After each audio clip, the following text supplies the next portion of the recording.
रखमाबाई ने चली चाल। रखमाबाई ने मालेराव के कान भरे और मालेराव से कहा, मालेराव, तुम इस बाड़े को छोड़कर चले जाओ। अगर तुम इस बाड़े को छोड़कर जाओगे तो मल्हार सरकार तुम्हारे सारे अधिकार तुम्हें वापस लौटा देंगे और तुम्हें सारे अधिकार फिर से मिल जाएंगे और तुम फिर से मालवा की गद्दी पर बैठ जाओगे, जिसके काबिल तुम्हारी आई साहिब नहीं है। और मालेराव बाड़े को छोड़कर जाता है और कहता है कि मुझे इस बाड़े में नहीं रहना है। तो मुक्ता कहती है कि दादा साहब, आप ये क्या कर रहे हैं? आप बहुत गलत कर रहे हैं। आई साहब को ये पता चलेगा आप बाड़े छोड़कर जा रहे हैं तो उन्हें बहुत दुख होगा। तो मालेराव कहते हैं, हम यही तो चाहते हैं कि आई साहब को तकलीफ हो, उनको भी तो पता चले तकलीफ क्या होती है। वो तो अपनी जनता की सेवा में लगी रहती हैं, अपने बेटों की तरफ तो कभी ध्यान दिया ही नहीं है। इतनी देर में मालेराव और मुक्ता बात करते होते तो मैनाबाई आ जाती हैं। तो मैनाबाई से मुक्ता कहती हैं कि देखिए बहनी, दादा साहब दरबार छोड़कर जा रहे हैं, हम सबको छोड़ कर जा रहे हैं, आप इनको रोकिए ना। तभी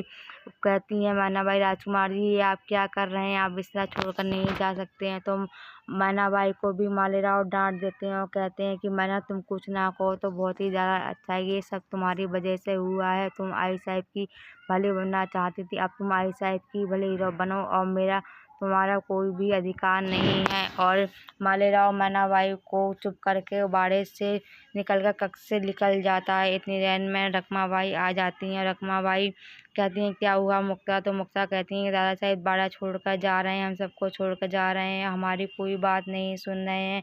और रखमा कहती हैं कि मुझे पता है तुम्हारे और यशवंत के बीच में कुछ तो है और जो तो यशवंत तुमसे बात नहीं कर रहा है। मालेराव भी गुस्से वाला है, मगर मालेराव का दिल बुरा नहीं है और मालेराव अपने हक की लड़ाई लड़ रहा है।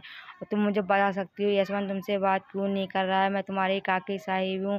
तभी मुक्ता कुछ भी नहीं बताती हैं यशवंत और अपने बारे में, और कहती हैं हम दोनों के बीच सब कुछ ठीक है। मगर यशवंत मुक्ता से बहुत ही ज़्यादा नाराज़ है, क्योंकि उसने देवी अहिल्या के खिलाफ अपनी गवाही दी थी दरबार में। और मैनाबाई भी परेशान हैं बहुत ज़्यादा। इतनी देर में देवी अहिल्या बाड़े में लौट कर आ गई हैं और कहती हैं कि हमें ये बात दादा साहब को बतानी चाहिए कि गांव के लोगों के सारे खेत जल गए हैं, उनका फसलें सब जल गई हैं, उनके खेत बर्बाद हो गए हैं और उनके घर जल गए हैं, उनके पास कुछ भी नहीं है। जब मालेराव पहुंच गया मल्हार सरकार के पास, वो कहता है मुझे इस दरबार में जन्म लेना मेरा बहुत बड़ा दुर्भाग्य है, जो मैं राजकुमार होता हुए भी आज मेरे पास कोई भी अधिकार नहीं है। तो मालेराव कहते हैं मैं इस बाड़े में अब एक पल भी नहीं रह सकता हूँ। और मल्हार सरकार भी कहते हैं अगर तुम जाना चाहते हो तो तुम इस बाड़े से